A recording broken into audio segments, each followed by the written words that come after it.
నమస్కారం.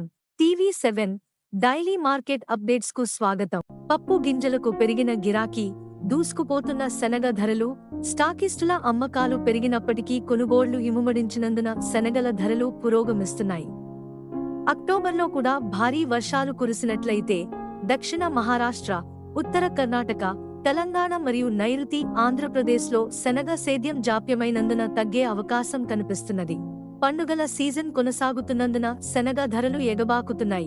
గత వారం ఆంధ్ర ప్రాంతం జెజె శనగలు సేలం, మదురై, విరుద్ నగర్, ఈరోడ్ డెలివరీ 8,050, కర్ణాటక సరుకు 8,250 నుండి 8,300 కొమ్మ, మహారాష్ట్ర నాణ్యమైన సరుకు 8,200 ప్రతి క్వింటాలు ధరతో వ్యాపారమైంది.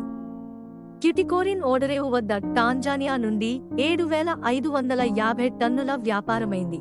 ఢిల్లీ లారెన్స్ రోడ్ వద్ద గత వారం 40 నుండి 45 వాహనాల శనగల రాబడిపై ధర 250 పెరిగి రాజస్థాన్ శనగలు 7,925 నుండి 7,950, మధ్యప్రదేశ్ సరుకు 7,900 నుండి 7,925 ప్రతి క్వింటాలు ధరతో వ్యాపారమైంది. ఇండోర్లో దేశీ శనగలు 7,650 నుండి 7,850, డాలర్ శనగలు 13,000 నుండి 15,200, కాబూలీ శనగలు 40 నుండి 42 కౌంట్ 15,800, 42 నుండి 44 కౌంట్ 15,500, 44 నుండి 46 కౌంట్ 15,200.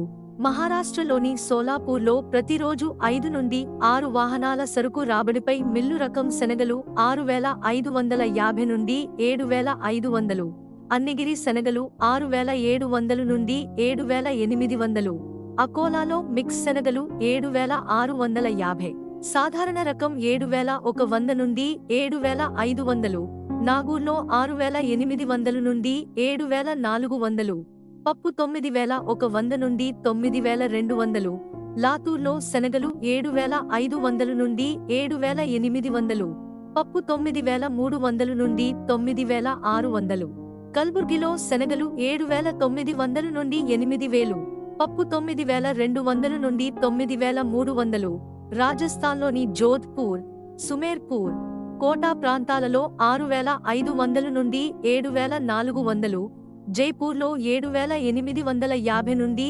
7,900, పప్పు 9,000, గుజరాత్లోని రాజ్కోట్, జునాగఢ్, దమోహ్ ప్రాంతాలలో శనగలు 6,800 నుండి 7,250 ప్రతి క్వింటాలు ధరతో వ్యాపారమైంది. ఇలాంటి మరిన్ని అప్డేట్స్ కోసం వాచ్ చేస్తూనే ఉండండి టీవీ7.